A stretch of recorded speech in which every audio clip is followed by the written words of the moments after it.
Welcome, and thank you for joining us. I'm Zerman Khan, Business Development Manager and Member Success with the Greater Kingston Chamber of Commerce. Welcome to the GKCC first televised Provincial All Candidates meeting for Kingston and the Islands. We hope this next hour is informative and helpful to you in deciding how to vote in the upcoming provincial election. Before we begin, I want to take a moment to thank all the candidates for participating today and putting their time, energy, and resources into their individual bids to represent us at Queen's Park.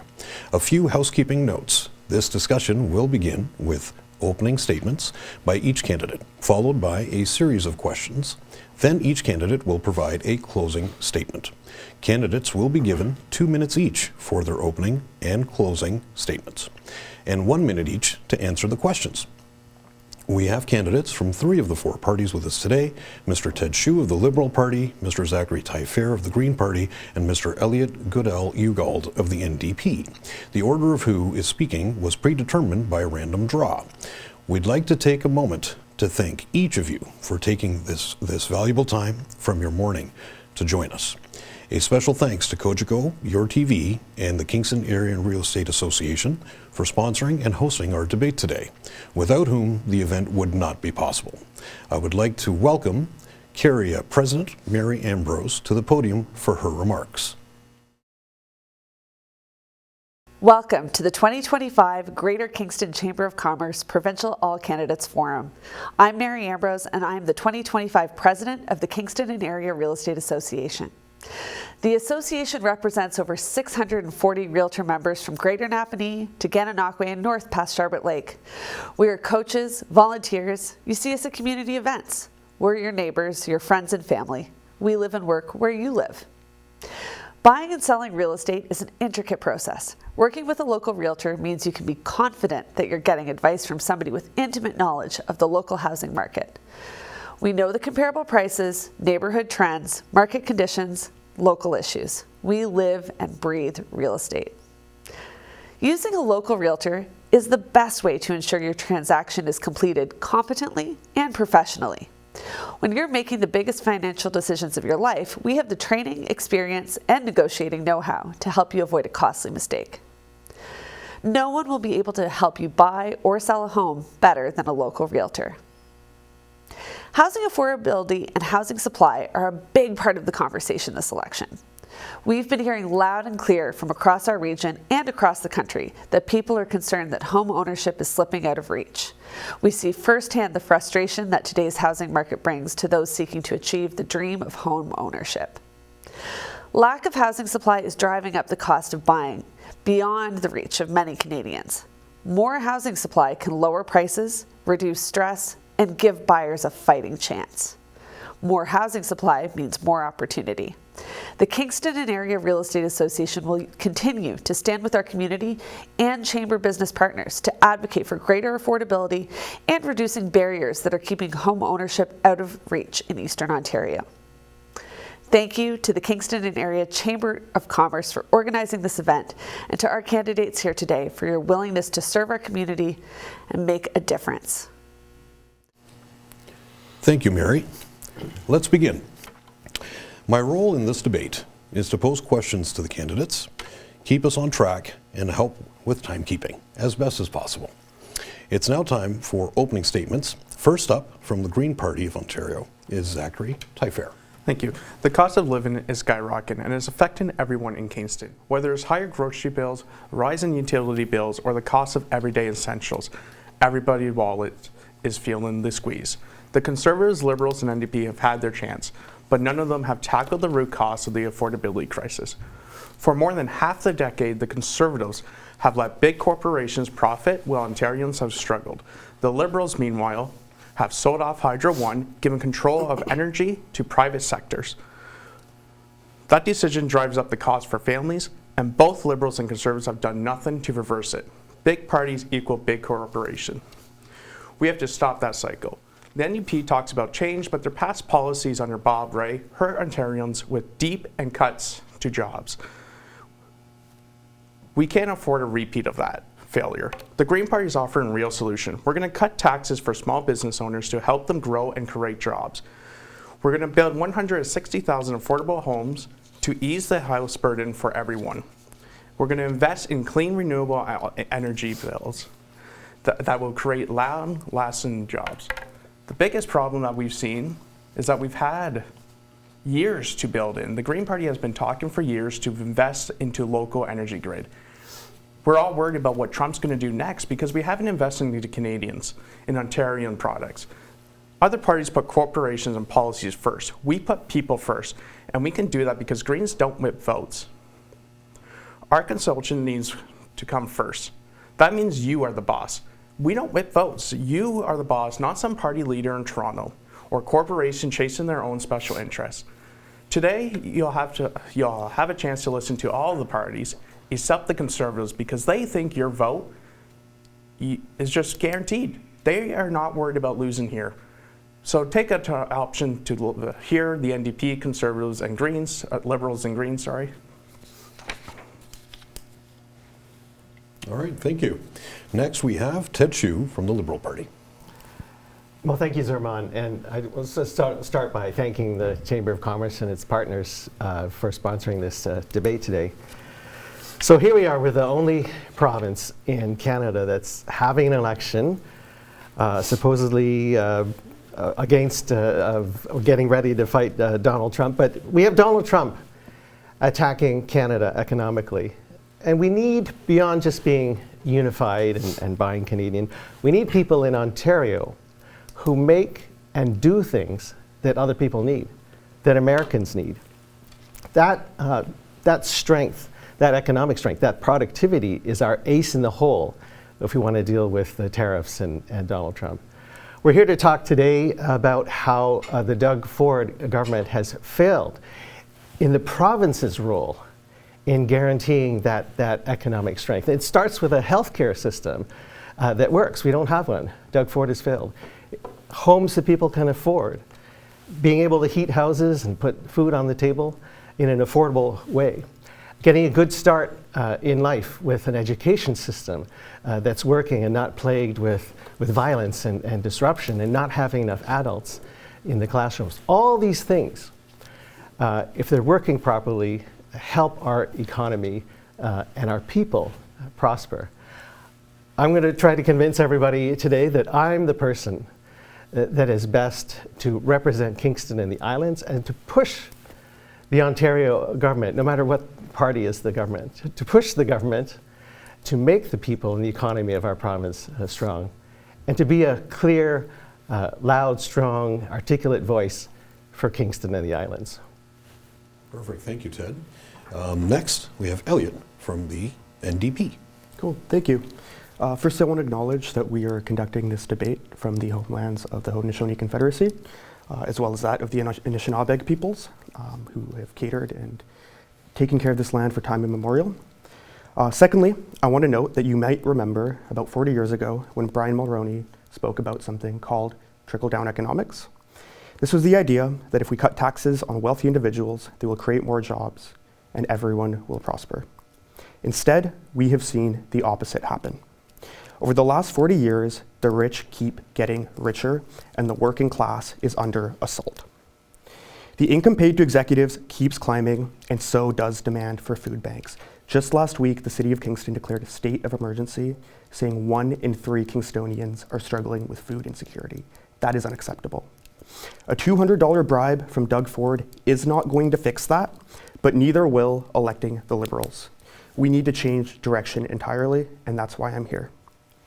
For 30 years, Liberals and Conservatives have held power in this province, and they've steered us into a series of interconnected crises. The housing crisis, the cost of living crisis, the food insecurity crisis, the runaway inflation crisis, the opioid crisis, the environmental crisis, the list goes on and on. And these are all fueled by the same logics of privatization, commodification, and monetization of our shared public goods. Both parties have pursued the same vision, that is the enclosure of the commons. And in an election, both parties talk about supporting all Ontarians, but in government, they only work for their Bay Street oligarch friends. If you're worried about splitting the vote, remember the PCs have not won this riding since the 80s, and the candidate has not even shown up. This riding is up for grabs, let's face it, between me and Ted, and I'm here to convince you why I am the man for that job. Okay, thank you, Elliot. All right, we'll move forward now with our prepared questions. So let's get started. As a reminder, you have 1 minute to answer each question. Question will be started with one candidate and then each individual there afterwards. Our first question, what will you do to support small businesses and entrepreneurs in Kingston, ensuring they can compete and thrive in a changing economic climate? And we'll start with Ted. Thank you, Zerman. So one of the things in the Ontario Liberal platform is a cut in the small business tax. Conditions are difficult right now. You could even call it chaotic, especially south of the border. So we're going to cut the small business tax in half. And in fact, we've done more than just talk about it. A bill, private member's bill, was put forward by my colleague, MPP Stephanie Bowman of the Ontario Liberal Caucus, which proposed this very cut. And so this is something that's very tangible that we want to put forward. But you know, small businesses depend on a lot of things, and I hope we'll get into them. Employees need to have a place to live. Life has to be affordable. Otherwise, salaries have to go up, and that's a cost to small business. So affordability, a healthcare system that works, an education system that's producing people with the tools they need to compete in a global economy. All of those things help small business, as well as a small business tax cut. Okay, thank you, Ted. Next, Elliot. Yeah. So Ted mentioned that his colleague had proposed a bill. It's interesting that it didn't get passed because Ted's party does not have the mandate to be a viable opposition to the Ford administration. The Ontario NDP does. Again, though, to reiterate on what Ted is saying, we know that austerity strangles growth. If we want to stimulate aggregate demand, we need to put money back in the pockets of working people. And that means a robust public healthcare system. That means fixing our cost of living crisis. That means putting food on the table for families. Because again, how are you going to attract a permanent workforce if said workforce can't afford to live in our constituency? It's shameful, and this sort of austerity has to stop. All right, thank you, Elliot. And to you, Zachary, and I'll repeat the question for you. Again, what will you do to support small businesses and entrepreneurs in Kingston, ensuring they can compete and thrive in a changing economic climate? So it's no secret that Kingston small businesses are struggling. The Conservatives and Liberal give tax breaks to billion-dollar corporations, while the NDP one-size-fits-all tax hikes hurt the very businesses we should be supporting. The Green Party is going to do three things. We're going to lower payroll taxes for small business owners so they can hire more workers. We're going to offer zero-interest loans to help local businesses expand and stop multinational corporations from getting unfair tax hikes. Big corporations don't need more help. It's small business that do. It's ridiculous how unaffordable Kingston is. I am paying $1,800 for a downstairs basement apartment. That is a reality for most. I'm lucky enough where I'm not paying the outrageous utility bills because the Liberals sold Hydro One. The Greens are going to expand on Kingston. We're going to put Kingstonians first by reinvesting into a local energy grid. All right, thank you, Zachary. We'll now move to our second question, and Elliot, you'll have the opportunity to answer first with this one. Do you support ending exclusionary zoning and implementing a standardized provincial policy that permits up to 4 units per lot as of right? If so, how would you ensure its successful implementation in communities like Kingston? Elliot. I mean, certainly. Like Zachary was saying, we have a cost of living crisis. And we know that housing costs disproportionately affect our student constituents. I am one of them. I'm a PhD student. And it's quite unfortunate, it's quite shameful. That housing crisis, coupled with Queen's ongoing austerity, because they claim to be bankrupt despite the fact that they've effectively just transferred wealth out of one fund into another and claim bankruptcy on one, has resulted in our largest employer being unable to attract students. I've spoken to deans in my faculty who say that we are just not attracting top-tier talent. And again, that is a consequence of both the university's institutional failures, of which TED has not stood up against, as well as the cost of living. In addition to that, I will also implement rent control measures. And I know Ted has said that he's against them, except for times of crisis. But again, there just simply is no evidence that rent control measures strangle or de-incentivize building of new homes. It just isn't there. That being said, rent caps don't even apply to new homes anyways, so I'm not entirely sure where that is coming from. Okay. Thanks, Elliot. Over to you, Zachary. Yeah, we're going to reform the zoning laws. There's not a one solution fix all. We got to work with every municipalities to find the right solution. That is what the Greens are offering. We want to reform the zoning area we want to change the zoning laws by working with all municipalities. We do support fourplex, which was the question. The Conservatives and Liberals have let corporate landlords take over. The rental market in Ontario is ridiculous because of it. And the NDP promised rent control, but that only helps there if there's not enough homes. So it's not going to help. We're going to invest into 160,000 new permanently affordable rental homes across Ontario.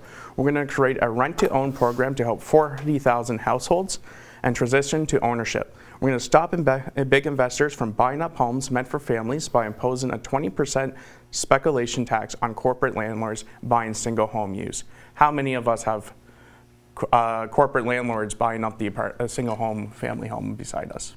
All right, thank you, Zachary. And Ted, and I'll repeat the question for you as well. Do you support ending exclusionary zoning and implementing a standardized provincial policy that permits up to 4 units per lot as of right? If so, how would you ensure its successful implementation in communities like Kingston? So we have, as a caucus, we've spoken in favor of 4 units as of right across the province. It's one of our we're on the record. So, but in terms of implementing it, it needs to be implemented at a provincial level, because if you leave it to municipalities, some will say yes, some will say no. We're in a housing crisis in Ontario, and we need to make sure that we are building the size of houses that people need. And what people need in this province is more modest, affordable housing. Another thing that we're going to do besides affecting zoning is to get rid of the development charges for smaller sized housing. That will encourage developers to build more and smaller sized housing, the kind of housing that we need. We have to make our, especially cities, urban areas, more dense, so that we make better use of the land and so that public transit works better. All of these things will make our communities healthier. All right, thank you, Ted. So in that same vein of obviously the necessity for housing and development and whatnot, along with that comes infrastructure development. So we'll move to our third question today, and Zachary, you'll have the opportunity to answer first with this one. Many of Kingston's roads, bridges, water, wastewater, and electrical grid do not have the capacity for growth that Kingston is experiencing now and will in the future. How will your government ensure municipalities like ours get the funding needed to maintain critical infrastructure? Zachary. Yeah, that's an issue. We've known for decades that this was going to happen. Unfortunately, the Conservatives, Liberals, and NDP have avoided it. Look at every province. Not a single province has dealt with this crisis. Our roads are horrible. Buses are, well, to put it frankly, sometimes they don't even run on the right schedule. We look at our ferries that go to Wolfine, and they're dependent of that island in survival. And we continue to not give that island reliable services. We're going to reinvest into making our roads better. We're going to find new technology that ensures that our roads can be better, cheaper, and better for the environment. We're going to invest into renewable energy cars. Did you know Canada has a company called Air Electronics? It's so close to making the world's first net zero car. Why is nobody talking about that? We're talking about Ford, we're talking about Honda. This is it. We need to invest into Canadian businesses. All right, thank you, Zachary. Over to you, Ted. Thanks. Well, I've served as a rural critic for the Ontario Liberal Party, and that's given me the opportunity to go across the province and look at the infrastructure deficit of rural municipalities. And we actually don't have to go very far to see that. If you've driven County Road 49 from the 401 down to Picton, or if you've been to Tweed, or you just look at what's going on with Kingston, we're going to need a new ferry on Howe Island. The province has, in the past, downloaded many costs to municipalities. And municipalities need the money to fix their infrastructure. Tweed is going to let 5 bridges just decay and fall apart because they can't afford to keep them up. County Road 49 is one of the worst roads in all of Ontario, as ranked by the CAA. I think what's important is for a place like Kingston to get together with other municipalities, the smaller cities, and lobby for a new deal for municipalities. All right, thank you, Ted. Elliot, I'll repeat the question for you one more time. Many of Kingston's roads, bridges, water, wastewater, and electrical grids do not have the capacity for growth that Kingston is experiencing now and will in the future. How will your government ensure municipalities like ours get the funding needed to maintain critical infrastructure? Yeah, cool, thank you. As Ted had mentioned, a lot of infrastructural decay and dilapidation has been downloaded onto municipalities. That is shameful. We will re-upload that to the province. In regards to how to pay for it, yes, we will impose a vacant property tax. But more importantly, it's worth noting that the Ford administration had bungled up the sort of privatization of liquor, and that cost Ontarians $400 per household. So the money is there if we have the sort of adequate policy to not make mistakes and gaffes like that. In addition to that, we know that infrastructure is necessary in order to stimulate economic development. We know that in the tourist sector, which is a disproportionate sector here in Kingston and the Islands. And we also know that schools as well need to be rebuilded. So we will also rebuild those schools. When the Liberals left government, they left our schools with $16 billion of backlogs of repairs. And Bonnie Crombie today says that that administration had spent too much money on schools back then. Okay. Thank you, Elliot. We'll now move to our fourth question, and Ted, you'll have the opportunity to answer first with this one. Kingston businesses continue to struggle finding skilled workers. Kingston is home to Queen's University and St. Lawrence College, but recent cuts to programming will shrink the pipeline for talent even more. How would your government respond to these challenges? Ted. There are a lot of things that affect the availability of workers, and we've already touched on housing. You've talked to a lot of businesses, and they'll say, we're having trouble attracting people because the cost of housing is high compared to other places.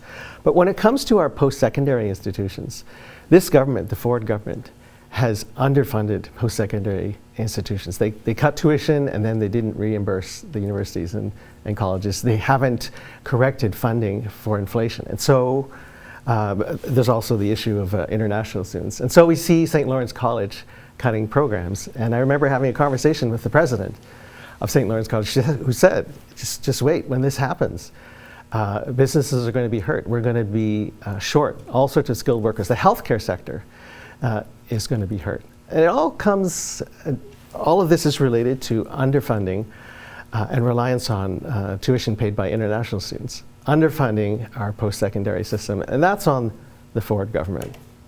All right, thank you, Ted. Elliot. Yeah. Thank you. I completely agree. These institutions have been underfunded for years. I am currently a PhD candidate at Queen's University. The federal government had brought in temporary foreign students as a sort of surplus band-aid. But I also want to use this opportunity to put Queen's University on blast. Queen's University is crying broke. This is an institution with a better credit rating than McMaster and McGill. What they've effectively done is they've drained one fund and put it into another fund, and they're claiming that they're broke on one fund. And they're using this justification to implement austerity measures, which keep in place Bill 124, which imposed a 1% wage cap on their employees at a time when inflation was at 13%, and Queen's University has not issued them back pay. So again, I want to use this opportunity to put Queen's University on blast. I spoke at a picket line to a handful of CUPE workers. Ted, you were there, thank you for coming out. But it was quite a mess, and I'm quite disappointed with how Queen's University has frankly destroyed the city's economy. Okay, thank you, Elliot. And I'll repeat the question for you, Zachary. So Kingston businesses continue to struggle finding skilled workers. Kingston is home to Queen's University and St. Lawrence College, but recent cuts to programming will shrink the pipeline for talent even more. How would your government respond to these challenges? Yeah, so we have to attract students. Not only we have to attract them, we have to keep them. It's unaffordable to live in Kingston. It's unaffordable to live anywhere in Canada right now, no matter what age group you are. Students in Kingston are graduating with massive debt before they even start their careers. The Conservatives cut education, the Liberals let tuition cost spirals, and the NDP tuition freeze locks in high costs instead of fixing them. We're going to reduce tuition fees and expand the student grant so education is truly accessible. We're going to eliminate interest on student loans so people aren't punished for getting an education. Then we're going to increase funding for skilled trades programs so more young people can build careers without debt. Education shouldn't be a debt sentence. And that's what we're facing right now. Why would you want to stay in this province? If you do get a home, which is almost out of touch for every young Canadian, you have to pay the high insurance costs. I'm an insurance agent. It is ridiculous how much for costs. Life isn't going to get better unless if you vote a Green. That is actually going to bring in real solution because our party doesn't whip votes. I am not Mike Schreiner's is not my boss. You, the citizens, are my boss. Okay, thank you, Zachary. We'll move over to our fifth question. And Elliot, you'll have the opportunity to answer first on this one. The 25% U.S. tariffs, or the looming tariffs on aluminum and steel, put Kingston's manufacturing and construction industries at risk, threatening jobs and raising costs for local businesses. How will your government support affected industries, protect local jobs, and mitigate the economic impact in Kingston? Yeah, so basically, despite what Ford wants you to think, the provincial governments have little say on international trade policy. Despite that, there are some things we can do, and those things primarily have to do with tariff-proofing Kingston. Again, as I've noted a number of times during this podcast, I do take quite a Keynesian approach to this, but austerity strangles growth. When you have an administration that's effectively privatized everything, when you have a Ford administration that proposed Bill 124, which capped public sector wages at 1%, people don't have the money to spend. There is no stimulation of aggregate demand. We know working families spend 95 to 110% of what they make, whereas Ford's oligarch friends only spend about 2%. If you want to stimulate the economy, you need to put money back into working people's pockets. And in regards to Bill 122, which was luckily struck down as unconstitutional, the former Liberal administration had proposed Bill 115, which similarly tried to lock our teachers into a forced collective agreement, which would have also strangled growth. And I think that's shameful. I think we need to stand up for our workers, and that's what I'm here to do. All right, thank you, Elliot. Ted, you'll be next. In Frontenac County, amongst all counties in Eastern Ontario, we are the most trade exposed, meaning that by far and away, we export the largest number of dollars of goods and services. So it's really important for somebody who's going to represent Kingston, and which is part of Frontenac County, to have business experience and international experience, and to have a bit of a profile at Queen's Park to attract the attention of ministers to our economy. And that's something that I have done and I can do. One of the things that our party supports is using this opportunity to remove interprovincial trade barriers that don't need to be there, that hinder Canada's economy, and make it harder to respond to the tariff threats from the United States. So just in summary, we are ready to support. If there is a trade war, some companies will have to lay off people. Some companies already have. It's important for all of us to support those who do pay a higher price in any kind of trade war. All right, thank you, Ted. And over to you, Zachary, and I'll repeat the question for you. 25% U.S. tariffs on aluminum, or looming tariffs on aluminum and steel, put Kingston's manufacturing construction industries at risk, threatening jobs and raising costs for local businesses. How will your government, support affected industries, protect local jobs, and mitigate the economic impact on Kingston? Unfortunately, we're in a reactionary era because this is what happens when parties continuously to ignore putting in money into local jobs and local economy. Ontario's economy is being held back because we don't control our own energy future. A local, reliable energy grid would mean lower costs for business, more sustainable energy prices, and good paying jobs in Ontario. But instead of investing into these industries, the Conservatives have spent almost a half a decade reacting to crisis after crisis instead of preventing them. The Conservatives had years, but they waited until the damage was done, and now they're scrambling to fix the problems that they should have prevented in the first place. And the Liberals sold off Hydro One so that we could buy. Did you know we buy our power from the U.S. when Quebec sells it to the U.S. and we buy it back? What is that? Why are we not buying it from Quebec, putting money into Quebec, creating Quebec and Ontarian jobs? The choice is clear. We can keep reacting to problems, or we can build a secure, affordable energy future for Ontario starting now. Don't think about who has the best chance to win. Vote green. All right, thank you, Zachary. All right, well, we're going to move over to our sixth question. And we're moving right along, so I think we'll have time for a couple more questions here before we wrap up. But sixth question, Zachary, you'll have the opportunity to answer first on this one. Kingston, like much of Ontario, is experiencing a shortage of family doctors, making it harder for residents and employees to access timely care. What is your plan to recruit and retain healthcare professionals in Kingston and ensure businesses can recruit and retain a healthy workforce? Zachary. Thank you. I don't have a family doctor. Just like 2.2 million Ontarians. We're waiting for months for basic care. The Conservatives are privatizing healthcare, the Liberals ignore the crisis, and the NDP says they'll hire more doctors, but where's that plan to stop them from leaving Ontario? That's why we're going to pay doctors tuition, but they must work in Ontario for 15 years. We're going to expand the nurse practitioner clinics so people can get care without doctors. And we're going to fund promises-led clinics to take the pressure off emergency rooms. It took me 6 years. My team told me not to talk about this, but I'm going to be personal. I'm going to be valuable.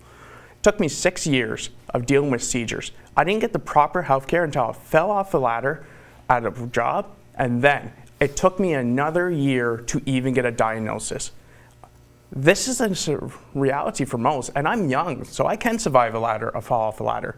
It put me on bed rest. I've gained a lot of weight. But what about somebody that's 90? They can't survive that. We need to make sure Ontario has doctors. Thank you, Zachary. Over to you, Elliot. Yeah, thank you for the question. So there's a number of things that we can do and that we will do. We're going to implement more assessment programs to get internationally trained physicians that already reside in our communities onto the front lines, because we are tens of thousands of doctors short. Yeah, I mean, it's worth noting that the Liberals had made cuts to hospitals. They've contracted out surgeries to private clinics. They're in favor of P3s or PPPs, whatever you want to call them. They've announced plans to expand private clinics, to take services out of community hospitals. It's incredibly unfortunate. We need the infrastructure there. The average wait time at KGH for an emergency room visit is 22 hours. That is despicable. That is a failure of the last 30 years of neoliberal austerity brought on by both the Liberals and the Conservatives. And again, I want to note, at the Coopy rally in solidarity of healthcare workers last week, I was the only candidate that showed up to support them on that line. All right, thank you, Elliot. Ted, I'll repeat the question. Kingston, like much of Ontario, is experiencing a shortage of family doctors, making it harder for residents and employees to access timely care. What is your plan to recruit and retain healthcare professionals in Kingston and ensure businesses can recruit and retain a healthy workforce? Well, province-wide, 2.5 million people in Ontario who want a family doctor can't get one. And so we have to make sure that we have primary care in Ontario, doctors or nurse practitioners. We have a plan. It will cost $3 billion, but it's a plan that already exists. It's something that people like Dr. Jane Philpott have talked about. But it's about expanding team-based primary care. It's about opening new medical schools and changing the balance between practicing family medicine or going into some other specialty. Family doctors will tell you that not being paid for paperwork and a lot of things that they have to do, they have to do administrative work and they can't talk to patients. We're going to change that. This is a plan that's already being developed, and Jane Philpott is thinking about how to roll it out. So it's not just sort of pie in the sky. It is a practical plan, and we're ready to implement it and not take baby steps that you might have heard the Ford government doing. We're going to implement this plan and get primary care for everybody in 4 years. Okay, thank you, Ted. As I stated, we still have some time for a couple more questions, so we'll continue. The seventh question for us today, and we'll begin with Zachary. Sorry, you'll have the first opportunity to answer. Kingston's Deepwater Port is underutilized economic asset that could expand trade opportunities. How will your government support the development of Kingston's port and other regional infrastructure to attract investment and boost local industries? Zachary. We have to look elsewhere than the U.S. The U.S. is showing time and time again that they're not afraid to backstop us. We're going to negotiate trade with the EU, China, and any other place that we can make a value of money into it. We understand that Kingston is a beautiful city. We're already seeing the effects of climate change, more heat waves, more flooding, and the rising cost of insurance. The Conservatives don't even pretend to care. The Liberals talk about climate action, but still approve highways and sprawl. We're going to invest $5 billion in home energy retrofits to cut the heating bills and emission, expand Ontario Greenbelt by 1 million acres to provide farmland and water, and we're going to electrify public transit and invest in high-speed rail to reduce carbon independency. By investing into local energy grids, we can also off-sell our energy to around the world. Thank you. Okay, thank you, Zachary. Ted. Zerban, I haven't thought about the economics of the deepwater port in Kingston, so I won't pretend to by just blabbing about it. But I will say that I have talked to farmers across Eastern Ontario who are very happy that there is a new port at Picton terminals, so that instead of trucking their grain to Hamilton or to Prescott, they'll be able to deliver it to a port in Picton.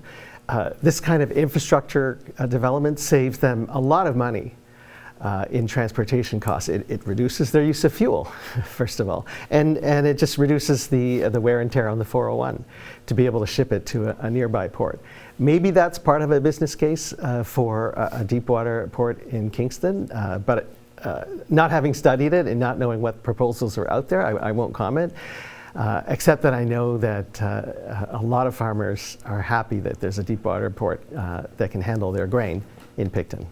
Okay, thank you, Ted. Elliot. Yeah, I mean, same thing. I haven't looked into this that much, but I will now.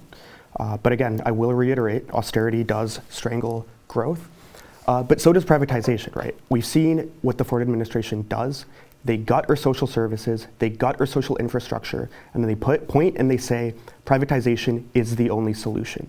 We've seen this game. It's a very willful, it's a very malicious, it's a very strategic choice, and we're going to fight that. And we saw this sort of precedent set in Queen's Park, right? The Ford administration took the Greenbelt and privatized it. And now that precedent is making its way into Kingston and the islands. The Memorial Park Stadium development is an example of that. It's an example of a Ford-esque precedent penetrating our constituency and our community. And it's gross and negligent, and we're going to ensure that that does not move forward. Okay, thank you, Elliot. We'll go to our eighth question for the day. The Greater Kingston Chamber of Commerce has advocated for policies that reduce regulatory burdens, lower business costs, and foster economic growth.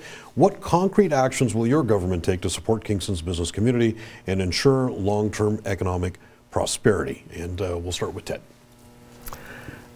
There are a lot of things that could be done, Zerman, to support the local economy. But I'll try to mention something a little bit different. So I've been meeting with Cogeco every 3 months, and one of the things that we've been talking about is manufacturing concerns that are looking to locate in Kingston. And one of the things they ask about is whether there's enough power, enough electricity, and there isn't. So I encouraged our local economic development organization to get together with other ones from other parts of Eastern Ontario and write a letter to the IESO. These are the people who manage our electricity grid. And I managed to talk to some IESO people as well during an Association of Municipalities of Ontario conference. And the IESO is going to now reassess how much electricity we need in our region. So making sure we have power is one important thing so that some manufacturing can be relocated to Kingston, and all of the businesses around it will benefit as a result. Thank you, Ted. Elliot. Yeah. So again, the infrastructure is not conducive to economic growth in the city as it is. We cannot retain a permanent workforce if we cannot provide them an affordable place to live. We cannot retain a permanent workforce if our healthcare continues to be privatized. We cannot retain a permanent workforce if they don't have doctors. We cannot retain a permanent workforce if 1/3 of our constituents are struggling with food insecurity. That is simply the case. So again, I do take a Keynesian approach to this. What we are going to do is we're going to inject capital into the working class. We're going to put more money in your pockets so that you can then go out and spend it and both support our businesses, but then also have sufficient means to support yourself so that you can work for our businesses. Because until we do that, we are not going to bring this economy where it needs to be. Thank you. Perfect. Thank you, Elliot. Zachary. You know, we talk about affordable housing, food insecurity, energy bill. It's funny hearing the Liberals talk about it because, you know, they sold off Hydro One, so privatization. When you say energy and profits, they say profits. When they say they're going to make life better, they're only looking at profits. But I am going to talk about Canadians pay some of the highest cell phone and internet bills. Every business needs it now. The Conservatives and Liberal let telecom monopolies control prices. The NDP say they'll review the issues, but we already know what the problem is. We need to break up the telecom monopoly to bring real competition to the market. We need to cap prices on essential internet and phone plans and expand rural broadband access so that no one is left behind. We don't need another review. We need action now. Perfect. Thank you, Zachary. And our final question of the day, thank you, gentlemen. Many Kingston workers, including young professionals and essential employees, cannot afford to live where they work. How will you address the affordability crisis and ensure more housing options are available to support Kingston's growing workforce? And we'll start with Elliot. Cool. Yeah, this is huge. Again, I'm a student. Students are disproportionately affected by the cost of living. Most students can't and don't live here year-round. And I will impose rent control measures, and I will impose taxes on vacant properties. I know, again, Ted has said that he doesn't support rent control measures because he says that it will stunt growth. That's simply not the case. The evidence is not there. And even if that were the case, what good is a glut of luxury condos if they remain just that, unaffordable? So we're going to implement robust rent control measures, particularly because the vacancy rate in our constituency is lower than many other constituencies, and that allows corporate landlords to privatize and profiteer off of our housing in particular.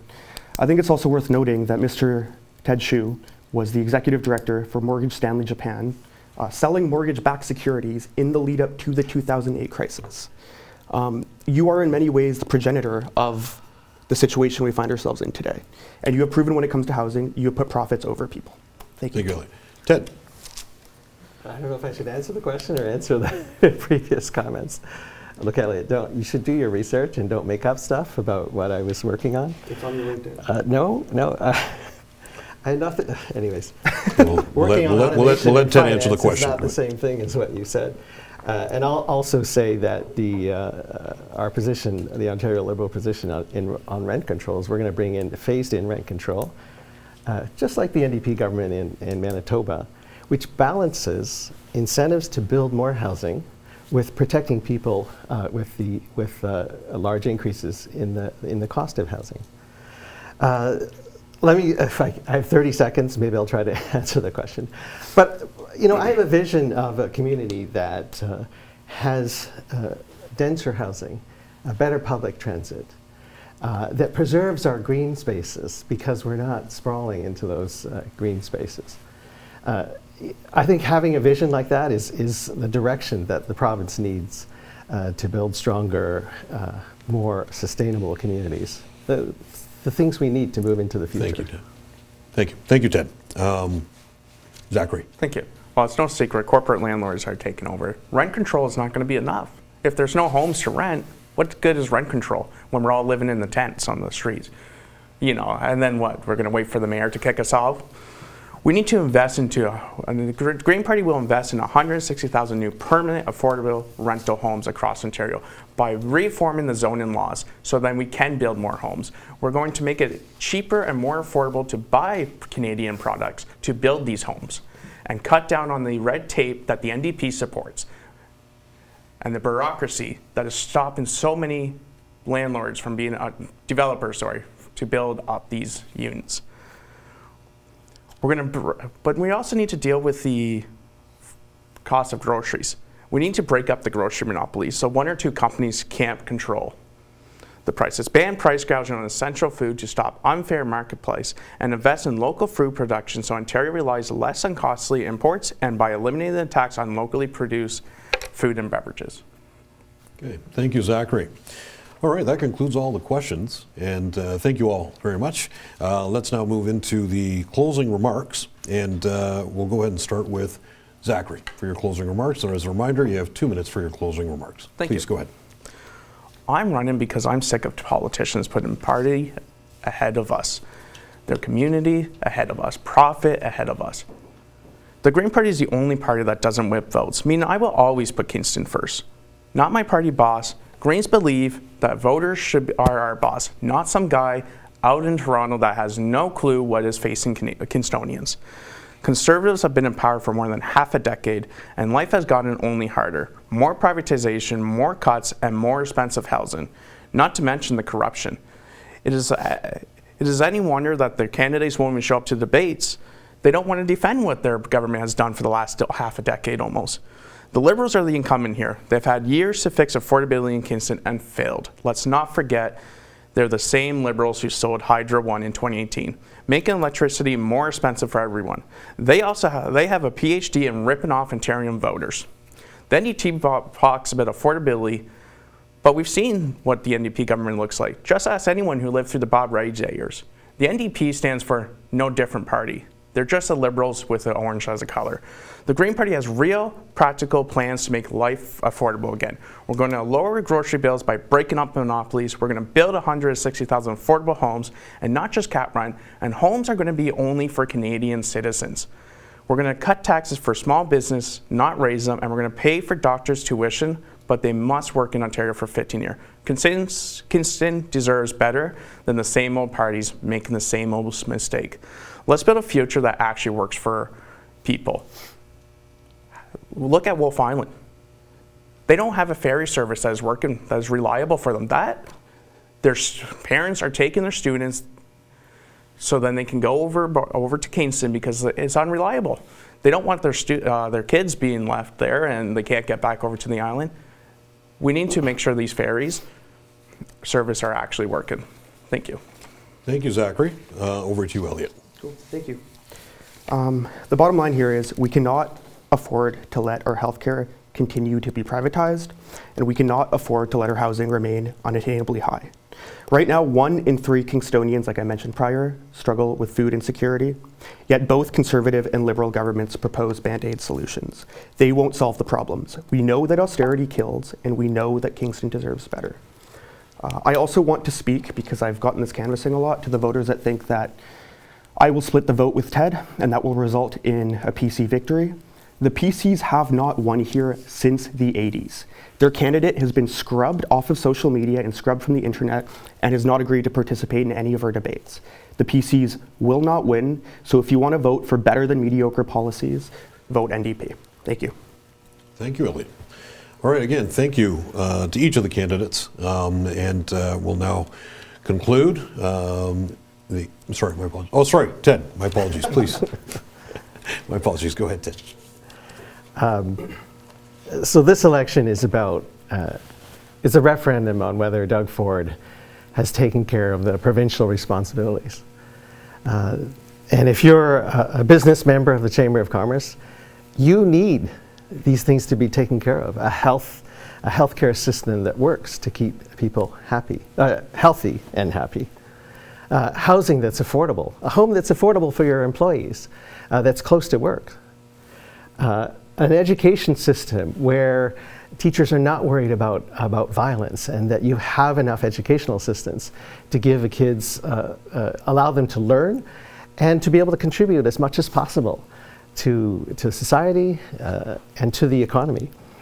And also energy that our economy needs, but also our environment needs. Electrification is going to be a big theme over the coming decades. If you want somebody who has experience in all those areas, who's been working hard at Queen's Park, who wants to go back to work as your MPP to make Ontario better, to make Kingston and the islands better, I ask you to vote for me, to send me back to work. All right, thank you, Ted. Again, my apologies, and Thank you to each of you for, one, being engaged in civic engagement. That in itself is quite a testament to wanting to put your best foot forward and do the best that you can for your community. So we thank you for your participation. Thank you for joining us today. And thank you again to each of our candidates and to staff and volunteers who helped make this event happen. Special thanks again to the Kingston Area Real Estate Association for sponsoring and hosting all our candidates, as well as Cogeco YourTV. We at the Chamber look forward to bringing opportunities forward for our membership to intersect, engage, learn, progress, and grow. A thriving business community is the cornerstone to overall economic success and future sustainability for our wonderful city.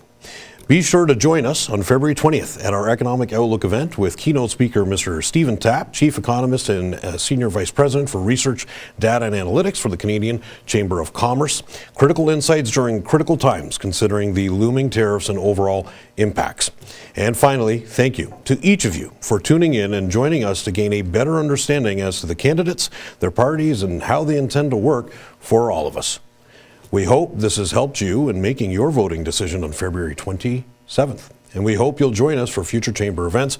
For more information, please visit kingstonchamber.ca for a full list of all of our events. Thank you very much. Take care.